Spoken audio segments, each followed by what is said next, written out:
ஓம் நம சிவாய. வைகாசி 16ஆம் திருநாள், பரப வருடம் 30 மே 2026 சனிக்கிழமை.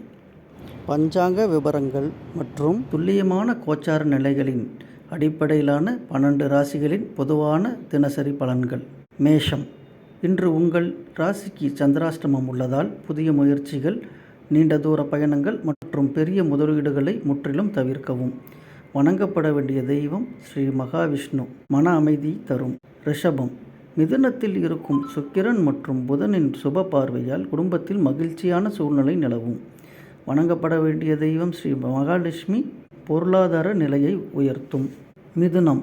உங்கள் ராசியில் குரு, புதன், சுக்கிரன் இணைந்திருப்பதால் மகாலட்சுமி நாராயண யோகம் இருக்கிறது. உங்களின் சிந்தனை மற்றும் செயல்திறன் கூடும். வணங்க வேண்டிய தெய்வம் ஸ்ரீ ஹயகிரீவர் அல்லது தட்சிணாமூர்த்தி வழிபாடு சிறப்பு. கடகம். விரயஸ்தானத்தில் கிரகங்கள் வலுவாக இருப்பதால் சுப காரியங்களுக்கான செலவுகள் அல்லது தேவையற்ற மருத்துவ செலவுகள் வரலாம். சிவபெருமானை வழிபடுவது தடைகளை நீக்கும். சிம்மம்.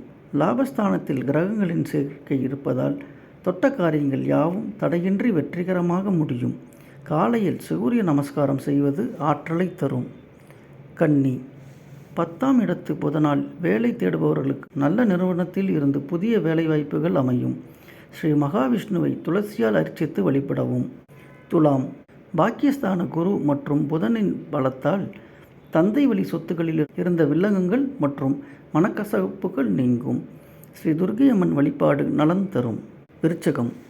ராசிக்கு 8ஆம் இடத்தில் கிரகங்களின் சஞ்சாரம் இருப்பதால் வாகனங்களை இயக்கும் போதும் பிறரிடம் பேசும்போதும் எச்சரிக்கை தேவை.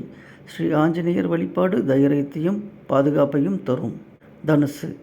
களத்திரஸ்தானத்தில் கிரகங்கள் பலமாக இருப்பதால் கணவன் மனைவி இடையே இருந்த கருத்து வேறுபாடுகள் மறைந்து ஒற்றுமை கூடும். ஸ்ரீ ராகவேந்திரர் அல்லது சீரடி சாய்பாபாவை வணங்கவும். மகரம். 6ஆம் இடத்தில் கிரகங்களின் சேர்க்கை இருப்பதால் நீண்ட நாள் ஆரோக்கிய குறைபாடுகள் நீங்கி உடல்நிலை சீராகும். சனிக்கிழமை என்பதால் ஸ்ரீ சனீஸ்வர பகவானுக்கு நல்லெண்ணெய் தீபம் ஏற்றவும். கும்பம்.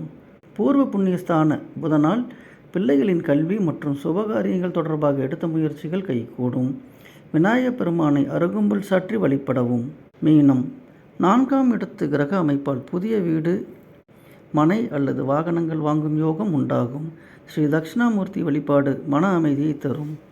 இன்றைய நாள் அனைவருக்கும் நல்ல முன்னேற்றமும் மனநிறைவும் தரட்டும். நன்றி, வணக்கம்.